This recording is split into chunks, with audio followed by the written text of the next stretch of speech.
اپنے دل کو گناہ سے بچانا انتہائی مشکل ہو چکا ہے۔ اللہ اللہ، کل مفکرین ہمارے جلسوں میں کہتے تھے کہ گناہ ہمارے دروازوں پہ دستک دے رہے ہیں، لیکن اگر آج کا کوئی مفکر یہ کہے کہ گناہ ہمارے دروازوں پہ دستک دے رہے ہیں تو یہ بات مانی نہیں جائے گی، اس لیے کہ کل دستک دے رہے تھے دروازوں پر، اب تو گناہ ہمارے گھروں کے اندر داخل ہو چکے ہیں، اب تو گناہ ہمارے شبستانوں میں داخل ہو چکے ہیں، اب تو گناہ ہمارے دبستانوں میں داخل ہو چکے ہیں، اب تو ہم گناہ ڈائننگ روم سے لے کر کچن روم تک، بیڈ روم تک گناہ داخل ہو چکے ہیں۔ پہلے لوگ گھر کے باہر نکلتے تھے تو گناہ کرتے تھے، اب تو گھر خود گناہوں کا اڈا بن چکا ہے۔ ہاں ہاں، اللہ اکبر، شریفوں کے گھر میں بھی زنا کی نحوست ہے، دینداروں کے گھر میں بھی زنا کی نحوست ہے۔ آپ کہیں گے وہ کیسے؟ میں کہتا ہوں جو زنا کرتے ہیں وہ تو کرتے ہی ہیں، وہ تو گندگی میں ڈوبے ہی ہیں، لیکن اللہ اللہ، جن کے دامن شرافت کی دنیا قسمیں کھانے کی بات کرتی ہے ان کے گھروں میں بھی فلموں کی شکل میں زنا ہے۔ اللہ اکبر، سیریلوں کی شکل میں زنا دیکھا اور دکھایا جا رہا ہے، اگرچہ کر نہیں رہے ہیں لیکن دیکھنے میں تو ملوث ہے۔ اور کہنے والوں نے کہا ہے کہ زنا جتنا کرنا برا ہے اتنا ہی دیکھنا برا بھی ہے۔ اللہ اکبر، اس طریقے سے شراب کی بوتلیں گھروں کی فریج میں رکھی ہوئی ہے، جوا عام ہو رہا ہے، گھروں کے نرم نرم گدوں پہ لیٹ کر کے جنگلی رمی کے نام پر اور دیگر ناموں پر لوگ جوا کھیل رہے ہیں، راتوں رات کروڑ پتی بننے کے چکر میں لوگ جوا کھیل رہے ہیں۔ اللہ اکبر، گویا کہ قیامت کی جن نشانیوں کا تذکرہ اللہ کے حبیب غیب دا نبی صلی اللہ علیہ وآلہ وسلم نے فرمایا تھا، آج وہ سب کچھ ہم اپنی نگاہوں سے دیکھ رہے ہیں۔ مثال کے طور پر فرمایا تھا عورتیں کپڑے پہن کر بھی ننگی رہے گی، دیکھنے والے دیکھ سکتے ہیں، مشاہدہ کرنے والے کر سکتے ہیں۔ جس وقت میرے آقا نے فرمایا عورتیں کپڑے پہن کر ننگی رہے گی، صحابہ کو حیرت ہوئی تھی، یا رسول اللہ ہمارے ماں باپ آپ پہ قربان، کوئی کپڑے پہن کر ننگا کیسے رہ سکتا ہے؟ تو میرے آقا علیہ الصلوۃ والتسلیم نے فرمایا تھا کپڑے اتنے باریک پتلے پتلے تنگ اور چست پہنے جائیں گے کہ اللہ پر کپڑے پہننے کے بعد بھی بدن نظر آئے گا۔ اللہ اللہ، آپ دیکھیں اللہ اکبر، آج قوم کی بیٹی جب دکان پر کپڑا خریدنے جاتی ہے تو یہ کہتی ہے فلاں اداکارہ نے فلاں سیریل کے اندر جو کپڑے پہنے تھے ذرا وہ کپڑے نکال کر کے دکھاؤ۔ اللہ اکبر، قوم کی بیٹیوں کو سیدہ فاطمہ کے لباس سے دلچسپی نہ رہی بلکہ قوم کی بیٹیوں کو اب سیریل کی اداکارہ کے لباس سے دلچسپی ہے۔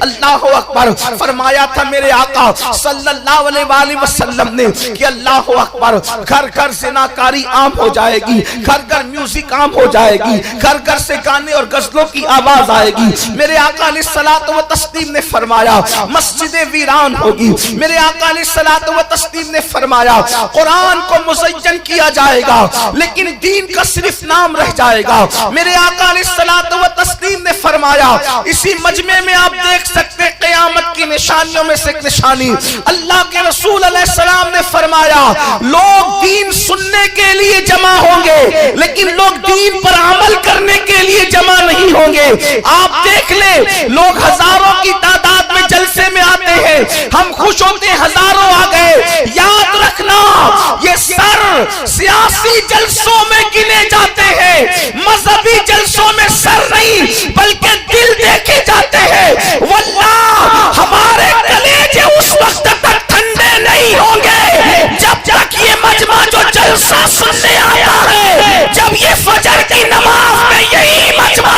ہماری مسجدوں میں جب تک نظر رہا ہے اس وقت تک ہمارے کلیجے ٹھنڈے نہیں ہوں گے۔ دین سننے کے لیے تو آ رہے ہو، دین پر عمل کرنے کے لیے کہا۔ اللہ اکبر، پتہ چلا گناہ عام ہو رہے ہیں، گناہ کی نحوست عام ہو رہی ہے۔ اب اس پر کنٹرول کرنے کے لیے ہر شریف النفس انسان سوچتا ہے قوم کو گناہ سے بچایا کیسے جائے۔ دیکھیے بد نظری عام ہے، بے نمازی پن عام ہے، زنا کے اڈے عام ہے، شراب کے اڈوں پر بھیڑ ہے، جوؤں کے اڈوں پر بھیڑ ہے، عورتوں پر ظلم ہو رہا ہے، بچوں کے حقوق ادا نہیں ہو رہے ہیں، شوہر بیوی کی حق تلفی کر رہا ہے، بیوی شوہر کی حق تلفی کر رہی ہے، یہاں تک یہاں کے شادی شدہ لوگ بھی ایک دوسرے کے ساتھ ناجائز اور حرام تعلقات پیدا کر رہے ہیں. شادی شدہ عورتیں بھی اللہ اکبر سب نہیں لیکن کچھ کسی نہ کسی کا ہاتھ پکڑتی نظر آ رہی ہے. شادی شدہ مرد بھی ناجائز تعلقات قائم کرتے نظر آ رہے ہیں. ان حالات میں ایک شریف النفس انسان سوچتا ہے آخر ان گناہوں کا سد باب کیسے کیا جائے, گناہوں سے کیسے روکا جائے, گناہوں پہ بن کیسے باندھا جائے. تو یاد رکھنا جلدی جلدی اپنی گفتگو کی طرف آنا چاہتا ہوں, اصل عنوان کی طرف آنا چاہتا ہوں. تو کہنے والا کہتا ہے کہ اللہ اکبر, انسان کو گناہ سے روکنے کے لیے ایک ہی چیز ہے اور اسی ایک چیز کے ذریعے سے انسان کو گناہ سے روکا جا سکتا ہے. وہ یہ ہے کہ انسان کے دل میں اللہ کا ڈر پیدا کر دیا جائے, اللہ کا خوف پیدا کر دیا جائے, اللہ کی خشیت پیدا کر دی جائے. یاد رکھنا خدا کا خوف وہ ہے کہ اللہ اکبر, وہ قوم جس نے ماں کی گود میں شراب پینا سیکھا تھا, جب آمنہ کے لال نے اس دل کے اندر اللہ کی خشیت پیدا کی تو وہ شراب کے مٹکے توڑتے نظر آئے تھے. اللہ اکبر, وہ ماحول جس میں جانوروں کے ساتھ زنا کیا جاتا تھا, وہ ماحول جس میں بیٹیوں کو زندہ دفن کیا جاتا تھا, وہ ماحول اللہ اکبر جس میں ماں کی حرمت کو پامال کیا جاتا تھا, جب اس ماحول کے اندر خدا کی خشیت اور اللہ کا خوف پیدا کیا گیا تو اس حالات میں ایسے انقلاب پیدا ہوا, ایسا انقلاب آیا کہ جو نہ تھے خود راہ پر اوروں کے ہادی بن گئے. کیا نظر تھی جس نے مردوں کو مسیحا کر دیا. اللہ اکبر, نمک اور کافور میں فرق نہ کرنے والے آسمان ہدایت کے تارے بن گئے. وجہ کیا تھی؟ خدا کی خشیت, اللہ کا خوف. اللہ دیکھ رہا ہے. اس تصور کے ساتھ اللہ کے رسول علیہ السلام نے لوگوں کو زندگی گزارنے کا شعور عطا فرمایا.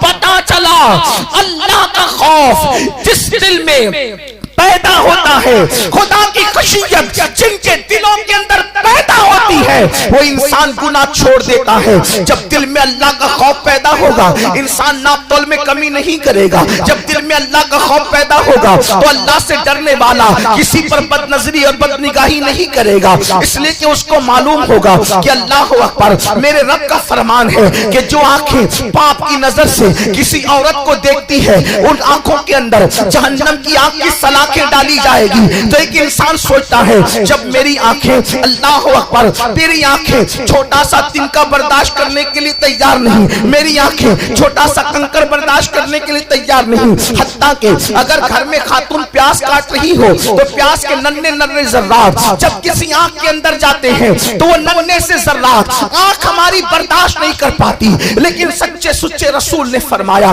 صادق و مصدوق صلی اللہ علیہ وسلم نے فرمایا کہ جن مردوں نے دنیا میں عورتوں کو پاپ کی نظر سے دیکھا ہوگا ان کی آنکھوں میں آگ کی سلاخیں ڈالی جائے گی, ان کی آنکھوں میں آگ بھری جائے گی. اپنی قوم کے جوانوں سے پوچھنا چاہتا ہوں, اپنی جوانی پر غرور کر کے خدا کے عذاب کو چیلنج کرنے والوں, اپنی جوانی پہ گھمنڈ کر کے خدا کے عذاب کو دعوت دینے والوں, خدا کے غضب کو دعوت دینے والوں, اپنی کمزوری تو دیکھو.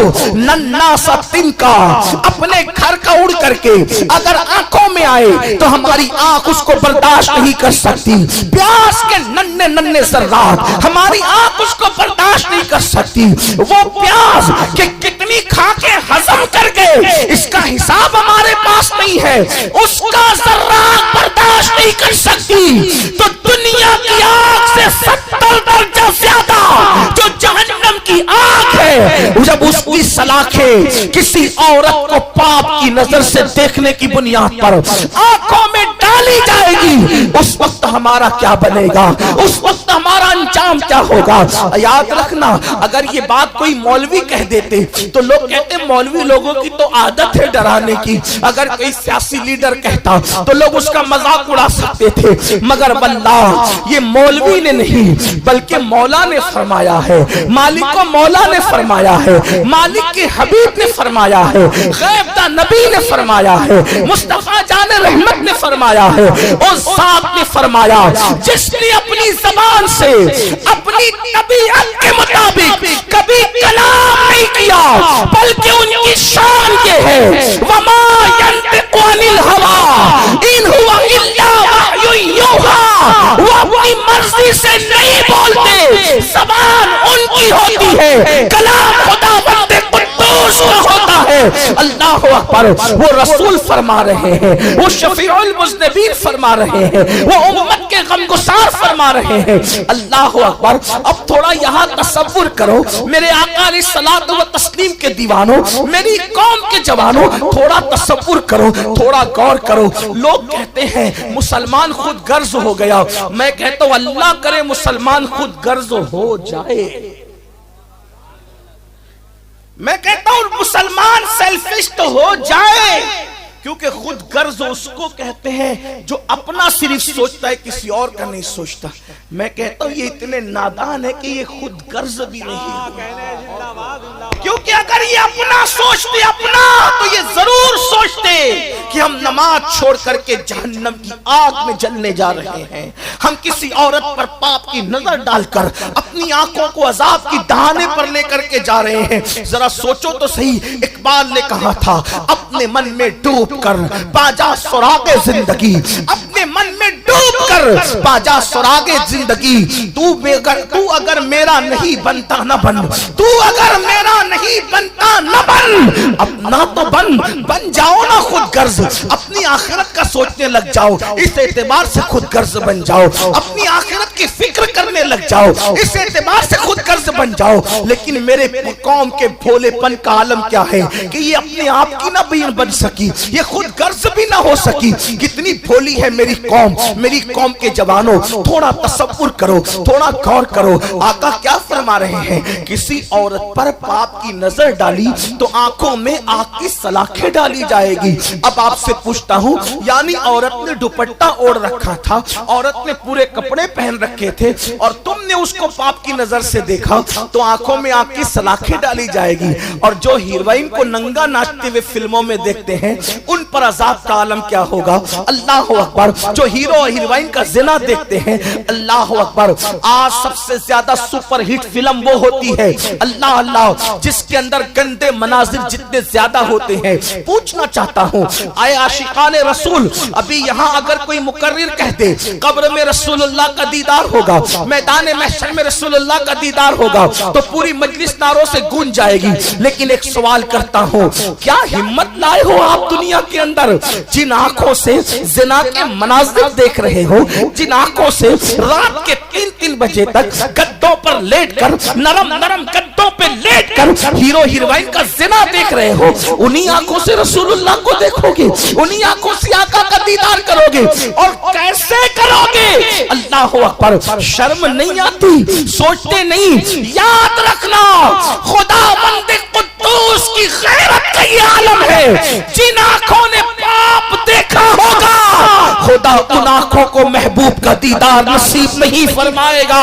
اللہ اکبر. کیا ڈر نہیں لگتا, آپ نے رسول اللہ کے دیدار کو کھیل تماشا سمجھ رکھا ہے. نہیں نہیں, حضور سرکار نسمی نے کہا تھا, اللہ اللہ نسمی ماہر عربی نے کہا تھا, اللہ اکبر, کہتے ہیں ان کا سامنا میں کس طرح کروں گا, ان کا سامنا قبر میں کس طرح کروں گا, میں ان کا سامنا قبر میں کس طرح کروں گا, میں دل اڑا سا جاتا ہے سن سن سنن میرا. اللہ اکبر. اتنے قریب سے حضور کی زیارت ہوگی, اللہ نہ کرے, 1000 بار نہ کرے, اگر میرے آقا نے یہ فرما دیا ظالم منافق تو پاپ کے مناظر دیکھتا تھا اور اب میرا جلوہ دیکھنے آیا ہے, نمازوں کو ترک کرتا تھا اور اب میرا جلوہ دیکھنے آیا ہے. اللہ اکبر. عورتوں پر پاپ کی نظر ڈالتا تھا, شراب کے پیالے اڈیلتا تھا منہ میں, اور اب میرا جلوہ دیکھنے آیا ہے. کیا منہ دکھاؤ گے حضور کو, آقا کی بارگاہ میں کیا منہ لے کر کے جاؤ گے؟ نہیں نہیں. اللہ اکبر. تو عرض یہ کر رہا تھا, جس دل میں اللہ کا خوف بسے گا, جس دل میں خدا کی خشیت پیدا ہوگی, وہ دل کبھی گناہ کی طرف نہیں بڑھے گا, وہ دل کبھی گناہ کی طرف نہیں جائے گا. لیکن آئیے بہت لمبی بات کرنے کی بجائے گناہ کا خاتمہ کیسے ہوگا؟ خوف خدا کی وجہ سے. اور خوف خدا کیسے پیدا ہوگا؟ یہ خوف خدا کسی دکان سے خریدنے کی چیز نہیں, یہ خوف خدا کہیں سے حاصل کرنے کی چیز نہیں. اللہ کا خوف آتا کیسے ہے, اللہ کی خشیت آتی کیسے ہے, دل میں خدا کا خوف کیسے پیدا ہوتا ہے؟ تو یاد رکھیں, قرآن کہتا ہے انما یخشی اللہ من عبادہ العلماء, آگاہ ہو جاؤ، بے شک اللہ کے بندوں میں جو اللہ سے ڈرنے والے ہیں وہ صرف علم والے لوگ ہیں۔ مطلب یہ ہے اب دل میں اللہ کا ڈر پیدا کرنا ہے، دل میں اللہ کا خوف پیدا کرنا ہے، دل میں اللہ کی خشیت پیدا کرنی ہے، تو خدا کی خشیت کیسے پیدا ہوگی؟ علم دین کی برکت سے۔ علم حاصل کرو گے تو اللہ کا ڈر پیدا ہوگا، اللہ کی خشیت پیدا ہوگی۔ اور یاد رکھنا، جس کے دل میں اللہ کا ڈر نہیں وہ پڑھا لکھا تو ہو سکتا ہے مگر عالم نہیں ہو سکتا۔ عالم سچا وہ ہے، بڑے مدرسے کی ڈگری عالم نہیں بناتی بلکہ اللہ کا ڈر عالم بناتا ہے۔ دیکھو پڑھے لکھے میں اور عالم میں فرق بتاؤ، ہر پڑھا لکھا عالم نہیں ہوتا مگر ہر عالم پڑھا لکھا ہوتا ہے۔ اشرف علی کے پاس علم تھا، پڑھا لکھا تھا مگر اللہ کا خوف نہیں تھا، تو نبی بھی گستاخی کر گیا۔ اور میرے امام اعلیٰ حضرت کے پاس علم کے ساتھ اللہ کی خشیت بھی تھی، تو وہ بڑا بھائی لکھ رہا ہے اور یہ خدا کی خشیت کی وجہ سے کہتے ہیں سرور کہو کہ مالک و مولا کہو تجھے، باغ خلیل کا گل زیبا کہو تجھے، ارما نصیب ہو تجھے امید کے کہو، جانے مراد کانے تمنا کہو تجھے۔ یہ آپ کہیں گے خدا کی خشیت کی کیا بات ہے؟ میں کہتا ہوں خدا خود فرماتا ہے وَمَن يُعَظِّمْ شَعَائِرَ اللَّهِ فَإِنَّهَا مِن تَقْوَى الْقُلُوبِ، جو اللہ کی نشانیوں کی تعظیم کرتے ہیں وہ دلوں کی خشیت کی وجہ سے کرتے ہیں۔ تو حضور سے بڑھ کر کے اللہ کی کوئی نشانی ہو نہیں سکتی۔ سب سے بڑی خدا کی نشانی مصطفیٰ جان رحمت کی ذات ہے، تو جتنا نبی کا ادب کرے گا وہ اتنا زیادہ اللہ سے ڈرنے والا ہوگا۔ اس لیے یاد رکھنا خدا کی خشیت کے لیے علم کی ضرورت ہے، علم ہونا لازمی ہے۔ میرے آقا صلی اللہ علیہ وسلم کے پیارے دیوانوں، تو خدا کا خوف آتا ہے علم کی وجہ سے۔ آج ہماری قوم علم سے کوسوں دور ہے، اللہ اکبر، علماء کا مذاق اڑاتے ہیں بڑی معذرت کے ساتھ۔ آج کل تو لوگ کہتے ہیں یہ دو کوڑی کے مولویوں کو کیا سمجھتے ہیں؟ اللہ اکبر، جواب دیں جواب دیں، اللہ اکبر، زندہ باد زندہ باد۔ آج کل کچھ لوگ کہتے ہیں یہ دو کوڑی کے مولویوں کو کیا سمجھتا ہے؟ میں کہتا ہوں سنو، جسے دو کوڑی کا مولوی کہتے ہو، اگر یہ مولوی نے خطبہ نکاح پڑھ کے آپ کی امی اور آپ کے ابا کے درمیان ایجاب و قبول نہ کرایا ہوتا تو آپ کی امی جان کہلانے کے قابل نہ ہوتی۔ یہ احسان ہے مولویوں کا کہ جو ہمارے ماں باپ کا نکاح پڑھائے وہ مولوی ہے، جو ہمارے کان میں اذان دے وہ مولوی ہے، ہمارے مرنے کے بعد ہماری نماز جنازہ پڑھائے مولوی ہے، اور ہم اس کی بے عزتی کرتے ہیں، ان کی توہین کرتے ہیں، ان کی بے ادبی کرتے ہیں۔ فرمایا گیا علماء کی توہین کرنے والا، صحیح العقیدہ علماء کی توہین کرنے والا جب مرے گا تو مرتے وقت اس کی زبان پہ کلمہ جاری نہیں ہوگا۔ یاد رکھو، یہاں تک لکھا گیا ہے فتاوی رضویہ شریف میں امام اہل سنت نے لکھا، علماء کے گستاخ کا حال یہ ہے کہ مرتے وقت تو ڈر ہے کہ اس کا خاتمہ کفر پر ہو سکتا ہے۔